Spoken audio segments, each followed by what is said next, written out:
ಮೊದಲಿಗೆ ನಾನು ಸಮಸ್ತ ನಾಡಿನ ಬಂಧುಗಳಿಗೆ ಡಾಕ್ಟರ್ ಬಾಬಾ ಸಾಹೇಬ್ ಅಂಬೇಡ್ಕರ್ ಅವರ ಜಯಂತಿಯ ಪ್ರಯುಕ್ತ ಜೈ ಭೀಮ್ ವಂದನೆಗಳನ್ನ ಸಲ್ಲಿಸ್ತಾ ಇದ್ದೀನಿ.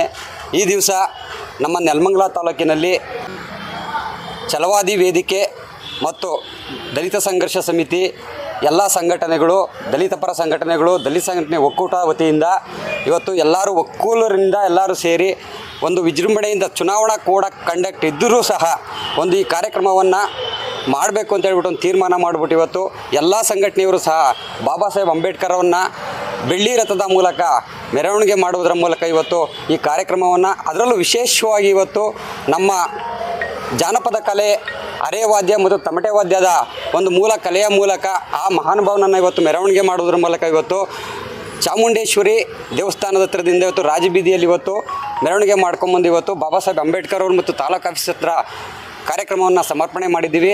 ಇವತ್ತು ನಮ್ಮ ತಾಲೂಕು ಆಡಳಿತ ಇವತ್ತು ಒಂದು ವೇದಿಕೆ ಕಾರ್ಯಕ್ರಮವನ್ನು ಮಾಡ್ಬೋದಿತ್ತು, ಚುನಾವಣೆ ನೀತಿ ಸಮಿತಿ ಇದ್ದರೂ ಸಹ ಮಾಡ್ಬೋದಿತ್ತು. ಆದರೆ ಯಾಕೆ ಅಂತ ಹೇಳ್ಬಿಟ್ಟು ನಮಗೆ ಗೊತ್ತಾಗ್ತಾ ಇಲ್ಲ. ಮುಂದಿನ ದಿನಗಳಲ್ಲಿ ಈ ರೀತಿ ಆಗಬಾರ್ದು ಅಂತ ಹೇಳ್ಬಿಟ್ಟು ಈ ಸಂದರ್ಭದಲ್ಲಿ ನಾನು ತಾಲೂಕು ಆಡಳಿತಕ್ಕೆ ಇವತ್ತು ಮನವಿ ಮಾಡ್ಕೊತಾ ಇದ್ದೀನಿ. ಈ ಕಾರ್ಯಕ್ರಮವನ್ನು ಯಶಸ್ವಿಯಾಗಿ ಎಲ್ಲ ದಲಿತ ಪರ ಸಂಘಟನೆಗಳು ಮತ್ತು ಛಲವಾದಿ ವೇದಿಕೆ, ಛಲವಾದಿ ಮಹಾಸಭಾ ಮತ್ತು ಮಾದಿಗ ಮಹಾಸಭಾ ಎಲ್ಲ ಸಂಘಟನೆಗಳು ಸಹ ಸೇರಿ ಇವತ್ತು ಕಾರ್ಯಕ್ರಮವನ್ನು ಬಹಳ ವಿಜೃಂಭಣೆಯಿಂದ ಯಶಸ್ವಿಯಾಗಿ ನಡೆಸ್ಕೊಟ್ಟಿದ್ದಾರೆ. ಅವರಿಗೆ ನಾವು ಬಹಳ ಆಭಾರಿಯಾಗಿ ತುಂಬ ಹೃದಯದ ಧನ್ಯವಾದಗಳನ್ನ ಸಲ್ಲಿಸ್ತಾ ಇದ್ದೀನಿ. ದಲಿತ ಸಂಘರ್ಷ ಸಮಿತಿ ತಾಲೂಕು ಗೌರವಾಧ್ಯಕ್ಷರು ಹನುಮಂತರಾಜು ಶಿವಗಂಗೆ.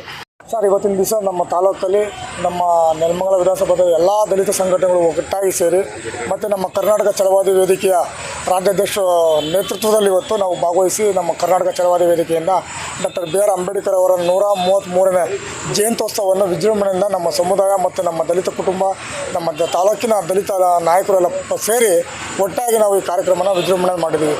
ಇನ್ನೂ ವಿಜೃಂಭಣೆಯಿಂದ ಮಾಡಬೇಕಾಯಿತು. ಚುನಾವಣಾ ಆಯೋಗ ಅಡ್ಡ ಇರೋದ್ರಿಂದ ನೀತಿ ಸಂಹಿತೆ ಇತ್ತು. ಆದ ಕಾರಣದಿಂದ ನಾವು ನಮ್ಮೆಲ್ಲ ಸಮುದಾಯಗಳನ್ನು ಒಟ್ಟುಗೂಡಿ ಜೊತೆಗೆ ನಮ್ಮ ಕರ್ನಾಟಕ ಛಲವಾದಿ ವೇದಿಕೆ ಇವತ್ತು ಪ್ರಥಮ ಬಾರಿಗೆ ಅದ್ದೂರಿ ಅಂಬೇಡ್ಕರ್ ಭಾವಚಿತ್ರಕ್ಕೆ ಪುಷ್ಪ ನಮನ ಸಲ್ಲಿಸುವ ಮುಖಾಂತರ ನಾವು ಮೆರವಣಿಗೆ ಮುಖಾಂತರ ಡೊಳ್ಳು ಕುಣಿತ, ಆರ್ಯವಾದ್ಯ ಮತ್ತು ನಮ್ಮ ಸಮುದಾಯದ ಗಂಟೆ ಬಾಟ್ಲು ಹೊತ್ಕೊಂಡು ಇವತ್ತು ನಮ್ಮ ಒಂದು ತಾಲೂಕಿನ ಒಂದು ದಲಿತರಿಗೆ ಒಂದು ಅರಿವು ಮೂಡಿಸೋ ಸಂದರ್ಭ, ಒಂದು ಅವಕಾಶ ಸಿಕ್ತು ಅಂತ ತುಂಬ ಖುಷಿಯಾಗಿದೆ. ಅವ್ರಿಗೆ ಎಲ್ಲ ತುಂಬ ನಮ್ಮ ತಾಲೂಕಿನ ದಂಡಾಧಿಕಾರಿಗಳು ಇದರ ಬಗ್ಗೆ ಪರಿಗಣಿಸಬೇಕು. ಏನು ಶಿಸ್ತು ಕ್ರಮ ಕೈ ತೊಗೊಳ್ತಾರೋ ಮಾನ್ಯ ತಹಸೀಲ್ದಾರ್ಗೆ ಬಿಟ್ಟು ಸರ್. ನನಗೆ ಅಷ್ಟೊಂದೇನು ನಮ್ಗೆ ಚುನಾವಣೆ ನಮಗೆ ನೀತಿ ಸಂಹಿತೆ ಐತೆ ಅಂದ್ಬಿಟ್ಟಿದೆ, ಅಡ್ಡ ಬರುತ್ತೆ ಅಂದ್ಬಿಟ್ಟಿದ್ದೇನೆ ಅಂತ ಅವಕಾಶಗಳು ನಮಗೆ ಕೊಟ್ಟಿರಲಿಲ್ಲ. ವೇದಿಕೆ ಕಾರ್ಯಕ್ರಮನ ನಾವು ಮಾಡೋಕ್ಕೆ ಆಗಲಿಲ್ಲ.